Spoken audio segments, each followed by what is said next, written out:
தேரிழந்தூர் அர் ரஹீமியா அரபிக் கல்லூரி. உங்கள் ஆண் பிள்ளைகள் 7 ஆண்டுகளில் ஆலிம் பட்டத்துடன் பிகாம், பிபிஏ, பிஏ டிகிரிகளும் பெற்று சிறந்த ஆலிமாக வெளிவர இன்றே தொடர்பு கொள்ளுங்கள். வக்கீல் எஸ்டி சேகர் அவர்களுக்கு நம்முடைய சிறப்பு அழைப்பாளர் நீதிபதி அவர்கள் பொன்னாடை போத்துவார்கள்.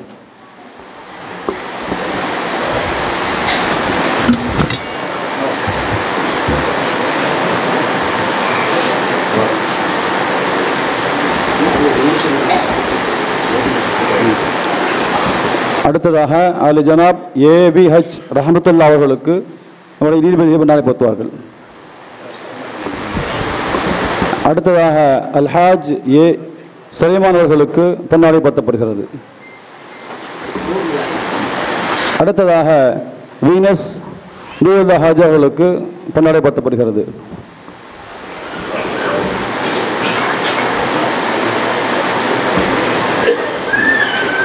அடுத்ததாக பெரிய பள்ளிவாசல் முன்னாள் முத்தவல்லி ஃபாரூக் அவர்களுக்கு பொன்னாடை போத்தப்படுகிறது.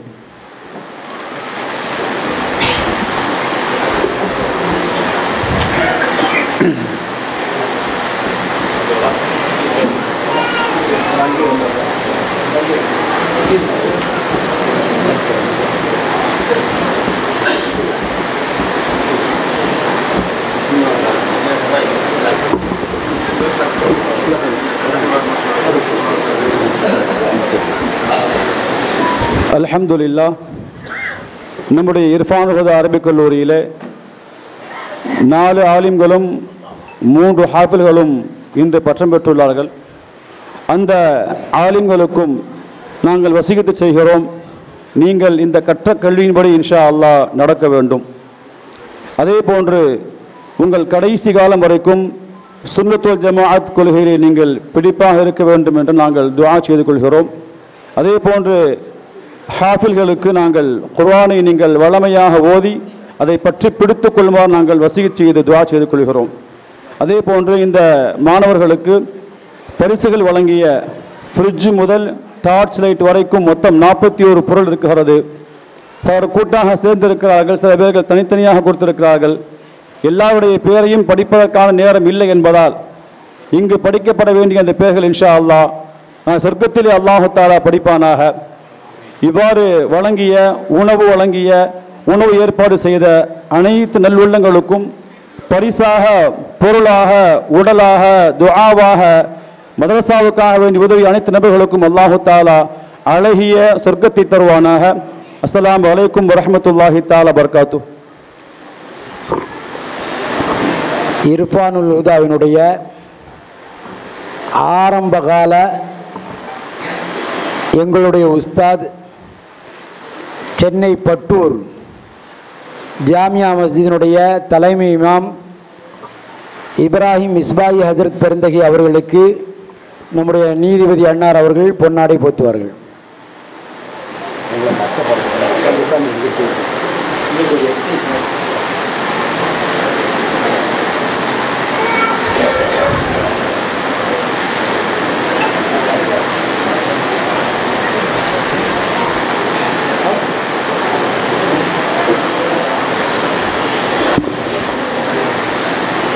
அல்ஹம்துலில்லாஹ். மரம் என்றாலே ஆலமரம் நினைவுக்கு வரலாம்.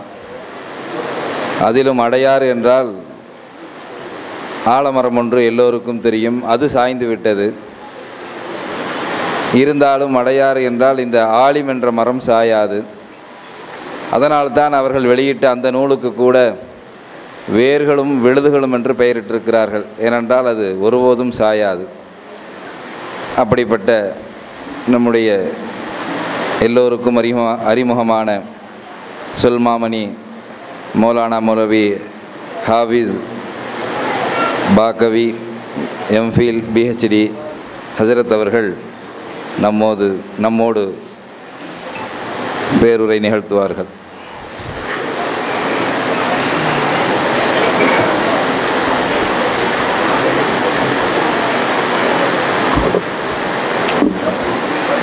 नहमदहु व नुसल्ली अला रसूलिहिल करीम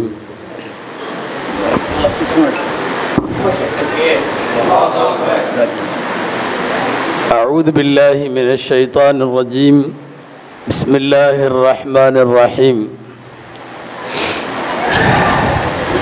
وأورثنا الكتاب الذين اصطفينا من عبادنا صدق الله العظيم وقال رسول الله صلى الله عليه وسلم أوتيت القرآن ومثله معه صدق رسول الله صلى الله عليه وسلم அளவற்ற அருளாளனும் நிகரற்ற அன்புடையோனுமாகிய எல்லாம் வல்ல அல்லாஹுவின் பெயரால் துவங்குகிறேன். அருமை நாயகம் முஹம்மதுர் ரசூலுல்லாஹ் ஸல்லல்லாஹு அலைஹி வஸல்லம் அவர்களின் மீதும் நற்பாக்கியங்கள் நிறைந்த அவர்களுடைய உம்மத்தின் மீதும் குறிப்பாக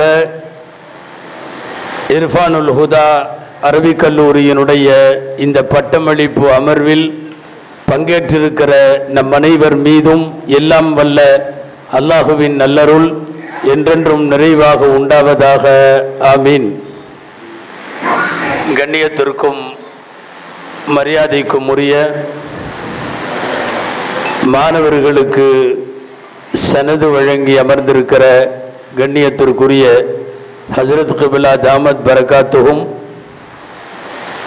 மேனாள் நீதிபதி சங்கைக்குரிய ஜியாவுதீன் சாஹிப் உள்ளிட்ட இந்த அவையில் மேடையில் வீற்றிருக்கக்கூடிய மூத்த உலமா பெருமக்கள், அரபிக் கல்லூரிகளின் முதல்வர்கள், பேராசிரியர்கள், இன்னமும் இந்த விழா சிறக்க வருகை தந்திருக்கிற ஏராளமான உலமா பெருமக்கள், அவர்களுக்கெல்லாம் நல்லதோர் உரை நிகழ்த்தி இங்கே விடை பெற்றிருக்கிற அன்பு நண்பர் அபு தாஹிர் பாக்கவி ஹசரத் அவர்கள், பட்டம் பெறக்கூடிய அன்பு சகோதரர்கள், அவர்களின் பெற்றோர், உறவினர்கள், வருகை தந்திருக்கிற பெரியோர்கள், செவிமடுத்து கொண்டிருக்கிற தாய்மார்கள், சகோதரர்கள், உங்கள் அனைவருக்கும் என் ஆரம்பமான அஸ்ஸலாமு அலைக்கும் வரஹ்மத்துல்லாஹி வபரகாத்துஹ். அல்லாஹுவின் பேரருளால் 40 வருஷத்தை நிறைவு செய்கிற ஒரு கல்லூரியினுடைய இனிமையான ஒரு தருணத்தில் நாம் இங்கே இந்த மதரசாவை குறித்து, இதன் கடந்து வந்த பாதை குறித்து, எதிர்காலத்தில் இது ஆற்ற வேண்டிய பணிகளை குறித்தெல்லாம் பல்வேறு சிந்தனைகளை எனக்கு முன்னாலே பேசியவர்கள் வைத்தார்கள்.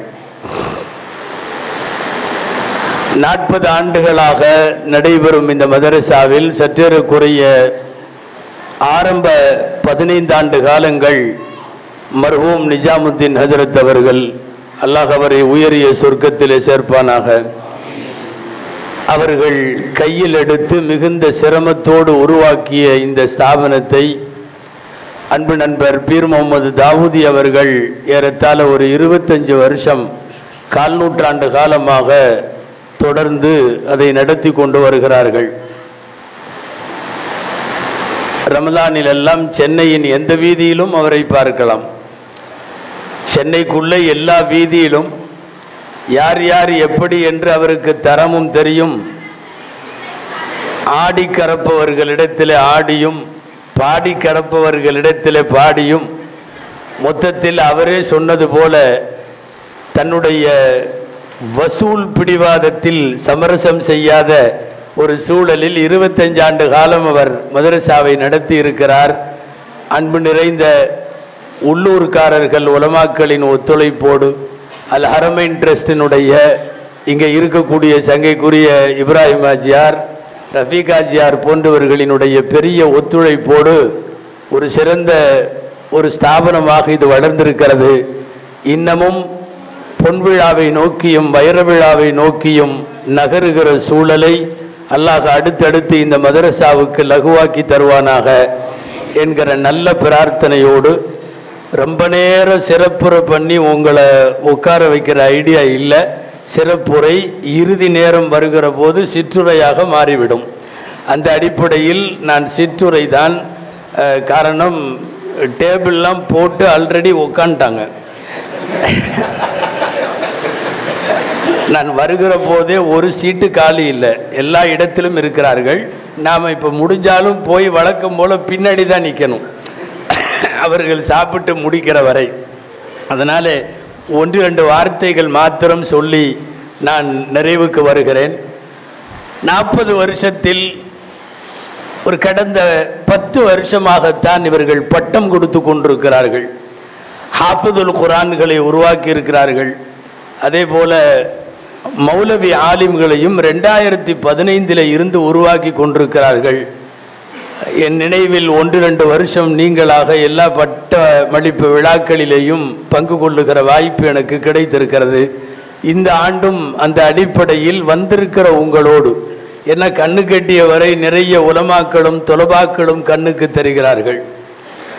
உலகத்தில் உலகத்தோடு முடிந்து விடாமல் மறுமைக்கும் சேர்த்து பலன் தருகிற ஒரு மாபெரும் கல்வியைத்தான் அரபிக் கல்லூரிகள் வழங்கி கொண்டிருக்கிறது. கல்வியாளர்களோ கல்வி நிறுவனங்களை சார்ந்தவர்களோ கோபித்து கொள்ள வேண்டாம்.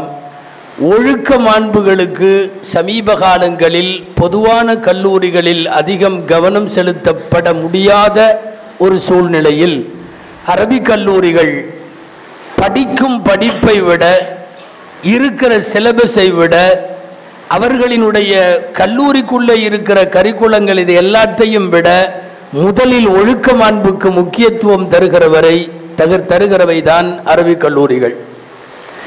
உலமாக்களுடைய மஜ்லிஸிலே நிறைய சொன்னது உண்டு. நான் தொடர்ந்து இப்போதும் என் நினைவுக்கு வருகிறது. காலஞ்சென்ற எங்களுடைய உஸ்தாத் மர்ஹூம் PSP ஹஜ்ரத் அவர்கள் நபரல்லாஹு மர்கதஹு அவர்கள் சொன்ன ஒரு செய்தி. கடைசியாக கடந்த ஆண்டு ஹஜ்ரத் அவர்கள் வஃபாத்திற்கு முன்னால் மிக இறுதியாக அவர்களை சந்தித்தோம். அவர்கள் தள்ளாடுகிற வயது, எப்போது உட்கார்ந்து பேசினாலும் ஞானங்கள் கொப்பளிக்க பேசுவார்கள். 1060 பக்கத்தில் நான் எழுதிய சஹாபாக்கள் வரலாறு புத்தகத்திற்காக ஒரு வாழ்த்து போட்டு நீங்கள் ஒரு கையெழுத்து போட்டு கொடுக்கணுன்ட்டு போய் உக்காந்தோம். ஒரு 2-3 உலமாக்கள். ஹஜ்ரத் அவர்கள் நீ கொஞ்சம் வாசி ஒரு பக்கம், நாங்கள் வாசித்தேன், எழுதி கையெழுத்து போட்டாங்க. அதற்கு பின்னால் சில நாட்களிலே ஹஜ்ரத் அவர்கள் இல்லை. என்னோடு அப்போது ஹஜ்ரத் அவர்கள் கூட இருந்தவர்களில் எங்களுடைய மதரசாவுடைய துணை முதல்வர் ஹஜ்ரத் இப்போது என்னோடு வந்திருக்கிறார்கள். என்ன சொன்னாங்கன்னா, பேசிகிட்டு இருக்கிறப்போ நான் சொல்ல வர்ற செய்தி அதுதான். எப்பா உத்லுபுல் இல்ம வலவு பிஸ்ஸீன் அப்படின்னு நிறைய ஹதீஸ் மேடையில் பேசுகிறீங்களே, அதுக்கு என்ன அர்த்தம் சொல்லு அப்படின்னு கேட்டாங்க. நாங்களெல்லாம் இங்கே இருக்கிற மேடையில் இருக்கிற நிறைய உலமாக்கள் அபுதாயிர் ஹஜ்ரத் உட்பட நாங்கள் எல்லாரும் ஹஜ்ரத்துடைய மாணவர்கள். நாங்கள் அவங்கள்ட்ட மண்டி போட்டு ஓதியிருக்கோம். அப்போ எல்லாரும் சொல்கிற மாதிரி நான் அர்த்தம் சொன்னேன். சீனா சென்றாயினும் சீர்கல்வியை கற்றுக்கொள் அப்படின்னு ரசூலுல்லாஹ் சொன்னாங்க. அப்புறம் சில ஹஜ்ரத் திரும்ப கேட்டாங்க, ரசூலுல்லாஹ் வாழ்ந்த காலத்தில் சீனா அவ்வளவு பெரிய அளவு கல்வியில் பெருசாக இருந்துச்சான்னு கேட்டாங்க. இல்லை தெரியல. இல்லை சீனாவுக்கு போய் படிச்சுக்கங்கன்னு சொல்கிறதா இருந்தால் சீனா பயங்கரமாக கல்வி கற்றுட்டு இருந்தா தானே. அப்போ கல்வியாளர்கள் அங்கே இருந்தாங்களா? கல்விக்கூடங்கள் அங்கே இருந்தாதா? அறிவுஜீவிகள் இன்டலெக்சுவல்கள்லாம் அங்கே இருந்தாங்களா? நபிகள் நாயகம் ஸல்லல்லாஹு அலைஹி வஸல்லம் வாழுகிற காலத்தில் ஒட்டுமொத்த உலகத்தின் ஞானத்திற்கும் பட்டணம் என்பது மதீனா தானே. பின்ன எப்படி அவங்க வந்து சீனாவுக்கு போன்னு சொல்லுவாங்க? லாஜிக்காக இது கொஞ்சம் இடிக்கலையா? நீங்களும் எல்லா பக்கம் மேடைகளில் எல்லாரும் பேசுகிறீங்களேன்னு கேட்டாங்க ஹஜ்ரத் அவர்கள். சரி, இந்த மாதிரி கேட்குற போது பொதுவாக அவங்களே பதில் சொல்லட்டுங்கிறதுக்காக மௌனம் காப்பது தான் அழகு. அப்போது ஹஜ்ரத் சொன்னாங்க, அந்த ஹதீஸுக்கு இப்படி அர்த்தம் வைக்க வேண்டும். உத்லுபுல் இல்ம வலவ் குன்தும் பிஸ்ஸீன், நீங்கள் சீனாவில் இருந்தாலும் இங்கு வந்து படித்து கொள்ளுங்கள். வார்த்தை அங்கே அரபு இலக்கணப்படி உலமாக்களுக்கு தெரியும். லவ்வுக்கு பின்னாலே கானயக்கூனு அந்த வெர்பு, அந்த விகுதி அங்கே போயிருக்கும். அசல்ல முழு சென்டென்ஸ் இப்படிதான். உத்லுபுல் இல்ம வலவ் பிஸ்ஸீன்னா வலவ் குன்தும் பிஸ்ஸீன், நீங்கள் சீனாவிலே இருந்தாலும் இங்கு வந்து படித்துக் கொள்ளுங்கள் என்று அர்த்தம். அழைப்பு கொடுப்பது மதீனாவை நோக்கி வாருங்கள் என்று அர்த்தம். உலகத்திலும் சரி மறுமையிலும் சரி நிறைவான கல்வி என்பது மார்க்கத்தோடு சேர்ந்து ஒழுக்கத்தோடு சேர்ந்து ஷரியத் சட்டங்களை உள்ளடக்கி படைப்புகளை ஆராய்ச்சியை தாண்டி படைத்தவனை பற்றிய ஞானத்தை கற்றுத்தருவதுதான் ஆக உயர்ந்த கல்வி என்பதை கண்ணியத்திற்குரிய ஆசிரியர் பெருந்தகை ஹஜ்ரத் அவர்கள் சொல்லி தந்ததை நான் இந்த கல்வியில சுமார் 7 ஆண்டு காலம் படித்து முடித்து பட்டம் பெறக்கூடிய மௌலவிகளுக்கும் ஏற்கனவே பட்டம் பெற்றவர்களுக்குமான செய்தியாய் நான் இங்கே சொல்ல வேண்டும்.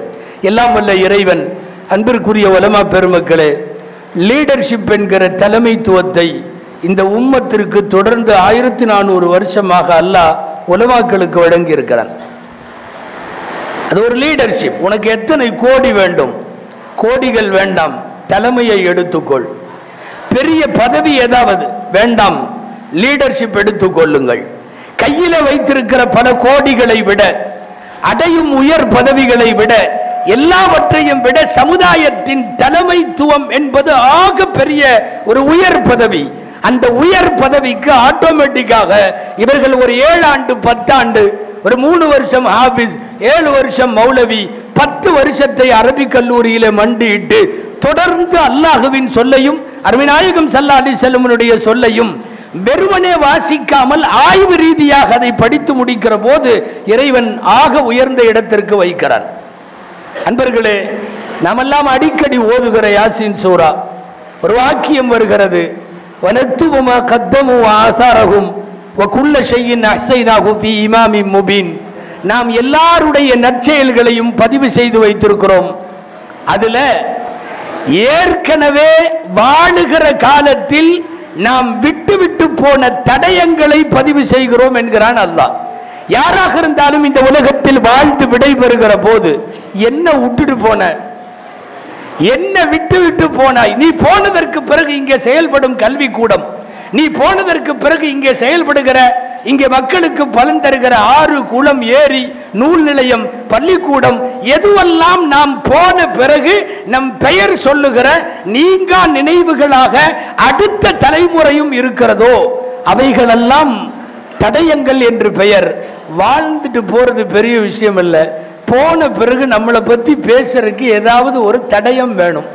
சும்மா கடை வச்சிருந்தாரு, வீடு கட்டினாரு, பிள்ளைகளை எல்லாம் கட்டி கொடுத்தாரு, மௌத்தா போயிட்டாரு என்று சொல்லுவதை விட, பிறப்பு இந்த ஆண்டு இறப்பு இந்த ஆண்டு என்று நடுகல்லிலே நட்டு வைப்பது போல 2 வார்த்தை எழுதுவதை விட, இவர் வாழ்ந்த காலத்தில் இவ்வளவு பணிகள் நடைபெற்றது, கல்வி பணிகள் இவ்வளவு, மருத்துவ பணிகள் இவ்வளவு, உயர்கல்விக்கான பணிகள் இவ்வளவு, இந்த சமூகத்திற்கு இவர் இவ்வளவு செய்தார் என்று பேசப்படுகிற செய்திகள் எல்லாம் விட்டுவிட்டு போனால் அதற்கு தடயங்கள் என்று பெயர். உண்மையாகவே அந்த வகையில் ஒரு பேச்சுக்கு சொல்றேன், யாராவது ஒரு ஆலிம் ஒரு 60-70 வருஷம் வாழ்ந்து நிறைவுபடுத்தி விட்டு போகிறார். நம்முடைய இஸ்லாமியர்களின் அகீதா நம்பிக்கையின்படி ரப்பு விசாரணை நடத்துகிற போது நீ என்ன பண்ணன, உன்னுடைய ஆயுளில் நீ என்ன செய்தாய் என்று கேட்டால் சொல்லுவதற்கு நிறைய உண்டு. நான் ஏராளமான குழந்தைகளுக்கு உனது மார்க்கத்தை சொல்லிக் கொடுத்தேன், ஷரியத்தை சொல்லிக் கொடுத்தேன், பாடம் நடத்தினேன், பல்லாயிரம் பேருக்கு வழிகாட்டியாக இருந்தேன். இதுவெல்லாம் நிறைவான வாழ்க்கையில் நாம் விட்டு விட்டு போற தடயங்கள். அந்த தடயங்களுக்காகத்தான் உங்களை இங்கே உருவாக்கப்படுகிறது. குறிப்பாக பட்டம் பெறக்கூடிய ஆலிம்கள் அல்ல, பட்டம் பெற்றவர்களுக்கும். அதாவது ஒவ்வொரு டிபார்ட்மெண்ட்டுக்கும் ஒவ்வொரு பணி உண்டு. நம்ம பணி ரொம்ப நிறைய பணி, எக்கச்சக்கமான பணி. ஒரு யாராவது ஒரு டாக்டர், ஒரு இன்ஜினியர், ஒரு வக்கீல், அவங்கவுங்க துறையில் சில வேலைகள்லாம் பார்ப்பாங்க இல்லையா. ஒரு இமாமத்துங்கிறது எடுத்தால பன்முக பங்களிப்புங்கிறாங்கல்ல, அவ்வளவு துறையும் இதில் வந்து பார்க்கணும். இமாமத்து செய்யணும், பேஷ்மா வேலையாக இருக்கணும், குழந்தைகளுக்கு ஓதி கொடுக்கணும், நிக்கா நடத்தி வைக்கணும், தலாக்கும் சமயத்தில் நடத்தி வைக்கணும், தலாக்கு ஆகாமல் 2ஐயும் சேர்த்து வைக்கணும், ஆலோசனைங்கிற பேரில் வருவாங்க, ஆலோசனை சொல்லணும், கேள்வி பதில் கேட்குறேன்ட்டு வருவாங்க, கேள்வி பதில் சொல்லணும், சமயங்களில் ஓதி பாருங்கன்ட்டு வருவாங்க, ஓதி பார்க்கவும் செய்யணும். இது அல்லாமல் அவர் பேச்சாளராக இருக்கணும், அவர் இது போக எழுத்தாளராக இருந்து எழுதிட்டும் இருக்கணும். ஒரு 10-15 லிஸ்ட்டு சொல்லலாம். எல்லா பணியையும் அவர் ஒருத்தர் தான் பார்க்கணும். சில பள்ளிவாசல்களில் சமயங்களில் சந்தாவும் கூட வசூலிக்கணும். அரபிக் கல்லூரிகளில் கற்றுக் கொடுத்தது மிகப்பெரிய அனுபவத்தோடு சமுதாயத்தில் எல்லாம் செய்ய வேண்டும். நான் ஒன்று சொல்லுகிறேன், மௌலவிகளுக்கு நிறைவுக்கு வந்து விட்டேன். அன்பானவர்களே, எந்த காலத்திலேயும் நாம் படித்த படிப்பு கொஞ்சம் மட்டமானது என்கிற எண்ணம் மட்டும் கியாமத்து வரை வர வேண்டாம். உயர்கல்வி, ஆக உயர்கல்வி வேணும்னா ஒன்று சொல்லலாம், உங்கள் சம்பளம் லட்சங்களிலே இல்லை, அது வேணா உண்மை. ஓரிலக்கத்தில் ஈரிலக்கம் என்பதே பெருசுங்கிற மாதிரி உள்ள சம்பளம் பொருளாதார குறைவு இருந்தாலும் பரவாயில்ல. நான் ஓப்பன் டிக்ளராக செய்கிறேன், குறைவான சம்பளத்திலும் நாங்கள் உலமாக்கள் நிம்மதியாக இருக்கிறோம். அல்ஹம்துலில்லாஹ் சும்மா அல்ஹம்துலில்லாஹ். இதை வாய்ப்பா பயன்படுத்தி முத்தவள்ளிக்கு யாரும் சம்பளமே கூட்டாம விட்டுறாதீங்க. அதாவது நீங்கள் என்ன, சம்பளம் கம்மியா இருந்தாலும் நல்லா வாழ முடியும். உங்களுக்கு தெரியுமா, லெஸ் லக்கேஜ் மோர் கம்ஃபர்டபுள். சுமை ரொம்ப அதிகமா இல்லைன்னாவே ஃப்ரீயா இருக்கலாம். எக்கச்சக்கமா காசு இல்லாம இருக்கட்டுமே ஜம்முன்னு. நான் இதே மேடையில் பல வருஷத்துக்கு முன்னாடி சொல்லியிருக்கேன், நாங்கள்லாம் படுத்த 5வது நிமிஷம் தூங்கிடுவோம். நம்மள்டே ஒரு 10-20 கோடி இருந்துச்சுன்னு வைங்களேன், இம்முட்டு மாத்திரை போட்டாலும் தூக்கம் வராது, எத்தனை மாத்திரை போட்டாலும் தூக்கம் வராது. சமயங்களில் எங்கள்கிட்ட கேட்பாங்க, அதில் தூக்கமே வரமாட்டேது, என்ன ஓதுறது? நம்ம ஒரு பெரிய செலவாத்தா ஒரு 100 செலவாத்து சொல்லி கொடுத்து இதை பூரா ஓதுங்க, நைட்டு தூக்கம் வந்துடும். 1 மணிக்கு ஃபோன் பண்ணி அது முடிச்சுது, அப்புறம் என்ன ஓதுறது? வராது. பிரச்சனை, அது இது, பார்ட்டி, கஸ்டமர் செக்கு, பவுன்ஸ், இதை எப்போ பார்த்தாலும் அதுவே. குறைந்த சம்பளத்திலும் நிம்மதியாக வாழுகிறோம். நான் மௌலவிகளுக்கு சொல்லுவேன், யார்கிட்டையும் கை நீட்டாத வாழ்க்கை வேண்டும், அதைத்தான் ரப்பிட்ட கேட்கணும். திரும்ப திரும்ப நம் உலமாக்கள் சொல்லி கொடுத்த துவா என்ன தெரியுமா? அல்லாஹும்ம லா தஜாலி துனியா அக்பர ஹம்மினா வலா மபுலக இல்மினா. துன்யா எங்களுக்கு பெரும் கவலையாக, எங்களின் பெரிய லட்சியமாக துன்யாவை ஆக்கிறாத, எங்களின் கல்வியின் பிரயோஜனமாகவும் துன்யாவை ஆக்கிறாத. எங்களுக்கு அது இல்லை. அதையெல்லாம் தாண்டி நிம்மதியான வாழ்க்கை வேண்டும். திரும்ப திரும்ப நாம் அரபிக் கல்லூரிகளில் உஸ்தாதுகள் ஓத கேட்டிருக்கிறோம், அல்லாஹும்ம ஜஅல்னா முஹ்தாஜீன இலைக், ஒன்றை மட்டும் தேவையாகிற மாதிரி எங்களை ஆக்கிவை. ரப்பே நீ கொடுங்க, அவன்கிட்ட கேட்கணும். நீங்க யாராவது கொடுங்கன்னு யார்கிட்டையும் கேட்க வேண்டியதில்லை. அப்படி கேட்காத வரைக்கும் நமது கண்ணியம் வேற. குறிப்பிட்டு சொல்லவில்லை என்றாலும் பொதுவாய் சொல்லுகிறேன், கை நீட்டுகிற போது ஏற்படுகிற கேவலம் பணிகளில் பாதிப்பை ஏற்படுத்தும். பணிகளில் பாதிப்பை ஏற்படுத்தும். யாராவது ஒருவரிடத்தில் எனக்கு தா என்று நீங்கள் கை நீட்டுகிற போது ஒரு சமூகத்தில் அவன் செய்கிற குற்றத்தை, அவனுடைய பப்ளிக்கான ஒரு விஷயத்தை நீங்கள் பேச முடியாமல், சொல்ல முடியாமல், எழுத முடியாமல், தெரிவிக்க முடியாமல் முடக்கப்படும் அபாயம் தேவையாகுவதில் இருக்கிறது. உலமாக்களுக்கு அறிவார்கள். அல்லாமா சயீத் அல் ஹலபி ரஹிமஹுல்லா, அவங்க பெரிய பாடம் நடத்துகிற பேராசிரியர், பெரிய ஞானி. பள்ளிவாசலில் உட்காந்து பாடம் நடத்திட்டு இருப்பாங்க. கொஞ்சம் வயசானவங்க, காலை நீட்டி தான் உட்காந்துருப்பாங்க, நல்லா காலை நீட்டி உட்காந்துருப்பாங்க. பாடம் நடத்திட்டே இருந்தாங்க. திடீர்னு பள்ளிக்கு தொழுகிறதுக்கு மன்னர் வந்துட்டார். இப்ராஹிம் பாதுஷான் பேர், அவர் காலத்தில் மன்னர், ஹலீஃபா. தட்டப்புட்டன் அந்த முன்னாடி உள்ள சிப்பாய்கள், அவங்க இவங்க செக்யூரிட்டி எல்லாம் வந்து அங்கே திடீர்னு பார்த்தா இவர் காலை நீட்டி உட்காந்துருக்கார். மன்னர் வர்றாரு, மன்னர் வர்றாரு, காலை மடக்குங்க அப்படின்னாங்க. எந்த மன்னர் வந்தால் எனக்கு என்ன, என் காலு நோவுன்னு நான் நீட்டிகிட்டு இருக்கேன். அவர் வர்றதுனால சரியா நல்லா இல்லாத காலை நான் எப்படி மடக்கிறது? அவர் வரட்டும், எதுக்கு வர்றாரு? தொழுவருக்கு, தொழுதுட்டு போகட்டும். எல்லாரும் பொதுவாக சில நேரம் மன்னர்களே எதிர்பார்க்கலைன்னாலும் இந்த எடுபிடிக்க பண்ணுற அளப்பறை பயங்கரமாக இருக்கும். இன்றைக்கும் கூட போஸ்டில் இருக்கிற நிறைய பேர் பண்பானவங்களாக இருப்பாங்க, அவர் கூட 2 பேர் இருப்பான், அல்லாஹ் அக்பர், அந்த இடத்தையே ரணகலமாக்கிடுவான். அது மாதிரி ஆக்கணும். இவங்க காலை நீட்டினவங்க மடக்கவே இல்லை. மன்னர் வந்தார், அவருக்கும் அந்த மென்டாலிட்டி போல் இருக்கு. சில பேர் ரொம்ப ஹை போஸ்டில் போயிட்டாவே அவன் காலில் உழுகணும்னு நினைப்பாங்க. அந்த மாதிரி வந்தவர் கால் நீட்டிகிட்டு இருக்கிறத பார்த்துட்டார், விசாரித்தார். யார்? அவங்க இங்கே இருக்கிற பெரிய ஆலிம், அவங்க தான் இந்த ஊர்லேயே பெரிய ஆலிம், இங்கே தான் பாடம் நடத்துவாங்க, எப்போவுமே ஹதீஸ் பாடம் நடக்கும். பல்வேறு ஊர்களில் இல்லை தேசங்கள்ல இருந்தெல்லாம் வந்து இவர்கிட்ட படிக்கிறாங்க. அவர் பேர் என்ன எல்லாம் விசாரிச்சிட்டார். போயிட்டு ஒன்றுமே சொல்லலை, போயிட்டார். தன்னுடைய பிஏவை விட்டு தங்க காசு ஒரு பையில போட்டு கொண்டு போய் அந்த பள்ளிவாசல்ல அவர்கிட்ட கொடுத்துட்டு வா அப்படின்னு சொல்லி கொடுத்து விட்டார். வந்த உடனே இவங்களுக்கு விவரம் புரிஞ்சு போச்சு. இந்த ஆள் இன்னைக்கு பை கொடுத்து விடுறது எதுக்கு தெரியுமா? நாளைக்கு நான் வேற மாதிரி இருக்கணுங்கிறதுக்காக சொன்னாரு. கொண்டு போய் திரும்ப கொடுத்துரு. அவனுக்கு அதிர்ச்சி. தங்க காசு அரசர் கொடுத்து விட்டு வாங்க மாட்டேன்னு சொல்ற ஆளை முதல்ல பார்க்குறான். அந்த ஆளு அதிர்ச்சியா, இல்ல இல்ல அரசர் கொடுத்து விட்டார். அவர் தான்ப்பா, நீ போய் திரும்ப கொடுத்துரு. இல்ல என்ன சொல்றதுன்னு கேட்டா, நான் சொல்றதை சொல்லு. இன்னல்லதி மத்த ரிஜிலைஹி லா யமுத்து யதைஹி வலவ் மத்த யதைஹி லமஸ்ததா யமுத்து ரிஜிலைஹி. அழகான வார்த்தை. போய் சொல்லு, காலை நீட்டிட்டு இருந்தவர் கையை நீட்ட மாட்டாராமான்னு சொல்லு. காலை நீட்டிட்டு இருந்தவர் கையை நீட்ட மாட்டாராமான்னு சொல்லு. அடுத்த வரி, கையை நீட்டிட்டாருன்னா அப்புறம் காலை நீட்ட முடியாதுன்னு சொல்லு. இல்ல, நமது வாழ்க்கைக்கான பெரிய தத்துவத்தை சயீத் அல் ஹலபி ரஹிமகுல்லா ஷார்ட்டா 2 வரியில சொல்லி தர்றாங்க. காலை நீட்டுறவரு கையை நீட்டக்கூடாது, அந்த கெத்து முடியாது. ஒரு கால் கையை நீ நீட்டிட்டேன்னா அவர் அதுக்கப்புறம் காலை நீட்ட முடியாது. அவன் அந்த வார்த்தை சரியா இருந்துச்சு, அப்படியே போய் சொல்லிட்டான்.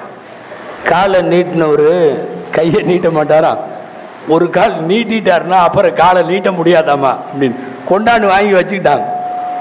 சயீதுல் ஹலவி, நான் மௌலவிகளுக்கு பட்டம் வாங்குகிற மௌலவிகளுக்கு இதை மாத்திரம் சொல்லுகிறேன். சொந்த தேவைகளுக்காக யாரிடத்திலாவது நீ எனக்கு கொடு என்று கையேந்தி விட்டால் பணிகளின் பாதிப்பும் உரத்து எடுத்து சொல்வதிலே சுணக்கமும். பள்ளிவாசலுக்கு கையேந்தலாம் அது வேற, மதரசாவுக்காக கையேந்தலாம் அது வேற, ஒரு பப்ளிக் சோசியல் சர்வீஸுக்காக கையேந்தலாம் அது வேற, ஏழைகளின் கல்விக்கு நீங்கள் வாருங்கள் வழங்குங்கள்னு துண்டை ஏந்திட்டு ரோட்ல போலாம் அது வேற. சொந்த தேவைகளுக்காக வேண்டி என்று யாரிடத்திலாவது கையேந்த துவங்கிவிட்டால் அடுத்து நாம் உரத்து சொல்ல வேண்டிய சில விஷயங்களில் உரத்து சொல்ல முடியாத சூழ்நிலை வந்துவிடும் என்பதைத்தான் நாம் இங்கே நன்றாக புரிய வேண்டும். குறிப்பாக உலமாக்கள் பணியாற்றுகிற தலங்களில் இப்படிப்பட்ட செய்திகள் எல்லாம் நிறையவே சந்திக்க வேண்டியவைகள் வரும். அல்லாஹ் வழங்கி இருக்கிற லீடர்ஷிப் என்கிற மாபெரும் இந்த தலைமைத்துவ போஸ்டில் நீங்கள் ஒரு சில குறிப்பிட்ட காலங்கள் ஓதியதற்கு பின்னாலே சமுதாயத்திற்கு அர்ப்பணிக்கப்படுகிறீர்கள். முஃப்தி ஷஃபி சாப் அவர்கள் உருதுல திருக்குரானுக்கு தப்சீர் எழுதிய மாரிஃபுல் குரானுடைய ஆசிரியர் சொல்லுவாங்க, இது உலமா மலாமதி ஃபிர்கான்னு சொல்லுவாங்க. அப்படின்னா திட்டு வாங்குற கூட்டம் அப்படின்னு சொல்லுவாங்க. யார் வேண்டுமானாலும் திட்டுவார்கள், நாம தூக்கி போட்டு போக முடியாது. முதலாளி திட்டின உடனே அவன் தூக்கி போட்டு வேற பக்கம் போயிடுவான். சமுதாயமே திட்டினாலும் கூட நமது பொறுப்பில இருந்து கொஞ்சம் கூட பின்வாங்காமல் தொடர்ந்து அதை முன்னெடுத்து ஊருக்கு சொல்ல வேண்டிய பொறுப்பு நமக்கு உண்டு. நான் ஆரம்பத்தில் சொன்ன மாதிரி எதுக்கோ வருவாங்க. அதை ராத்திரி 5-6 பேர் கனவு கண்டு வஜ்ருக்கு பின்னாடி 8 மணி வரையும் கனவை டைரக்ஷன் பண்ணி அவன் ஓட்டுவான். நிறைய இப்படி கனவு கண்டேன் இதுக்கு என்ன அர்த்தம், எனக்கு இப்படி நடக்குது இதுக்கு என்ன அர்த்தம், எதற்கோ உலமாக்கள் நாம் நிறைய சொல்லிக்கொண்டே போகலாம், அது விரிவாகிவிடும். நாம் அன்றாடம் ஒரு ஆலிம் சந்தித்து கொண்டிருக்கிற எதிர்கொண்டிருக்கக்கூடிய எக்கச்சக்கமான பிரச்சனைகள், சிலதெல்லாம் நாம் ஓதியிருக்கவே மாட்டோம், அதெல்லாம் கூட கேட்பாங்க. சொம்புல தண்ணி கொண்டு வந்து ஒரு அம்மா ஆலிம் சாட்ட ஓதி கொடுங்கங்குது. என்ன ஓதி கொடுக்கறது, என்னத்துக்கு? இல்லை, நல்லா காஞ்சிட்டு இருந்துச்சு முருங்கை மரம் எங்கள் வீட்டில், இப்போ காய்க்க மாட்டேங்குது, என்ன ஓதுறதுன்னு தெரில. குர்ஆனில் எங்கேயெல்லாம் ஷஜரா மரம்னு வருதோ அதை பூரா ஓதி விட்டு. ஆதமை பார்த்து அல்லாஹ் மரத்தை நெருங்காதே என்று சொன்னான். ஜைத்தூன் மரம் முபாரக்கானது, மரம்னு எங்கெல்லாம் வருதோ அதை பூரா எடுத்து ஓதி விட்டு சுப்புன்னு கொடுத்தா இவர் என்ன ஓதுனாரே தெரியல, முருங்கை நிறைய விளைஞ்சிருச்சு. சமயத்தில் தரன்னு 7-8 வயசு பையனை இழுத்துக்கிட்டு வரும். ஹசரத் ஓதி பாருங்க.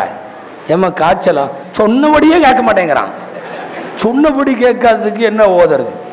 ஹஜரத் யோசிச்சாரு, இப்லீஸ்னு வர்ற ஆயத்தை பூரா ஓதி விடுவோம். குர்ஆன்ல வர்றதே எல்லாம் நகைச்சுவைக்காக மட்டுமல்ல, எல்லாத்துக்குமே நான் சமீபத்தில் சொன்ன பிஎஸ்பி ஹசரத் அவர்கள் அவங்க வந்து இந்த பாரசீக உருது கவிதையெல்லாம் பாடம் நடத்துகிறப்ப நிறைய சொல்லுவாங்க. அவங்க சொன்ன ஒரு செய்தி இது. அவங்க சொன்ன நகைச்சுவை ஒன்று. யாரோ ஒரு ஆலிம் சாட்டை வந்து ஒரு அம்மா 2 கயிறு கொண்டு வந்துச்சான். 2 கயிறு சொந்தக்காரர்கள் காலல்லா கால ரசூலுல்லா என்று அல்லாஹுவை பற்றியும் ரசூலை பற்றியும் இல்மை ஓதக்கூடியவர்கள் தொடர்ந்து இந்த பணியிலே இறக்கும் வரை நிலைத்திருங்கள், அல்லாஹுவிடத்திலே துஆ செய்வோம். அல்லாஹு ஜல்ல ஷானுஹு தஆலா இறுதி மூச்சு உள்ளவரை இந்த மார்க்கத்தின் பணியாளர்களாய், சேவகர்களாய், ஊழியர்களாய் இறைவன் நம்மை ஆக்கி அருள்வானாக. இம்மையும் மறுமையும் வெற்றிக்குரிய பெருமக்களாய் ரப்புல் ஆலமீன் நம்மை ஆக்கி தந்தருள்வானாக. ஆமீன். வ ஆகிர் தஅவானா அனில் ஹம்துலில்லாஹி ரப்பில் ஆலமீன். அஸ்ஸலாமு அலைக்கும் வரஹ்மத்துல்லாஹி வபரகாத்துஹு.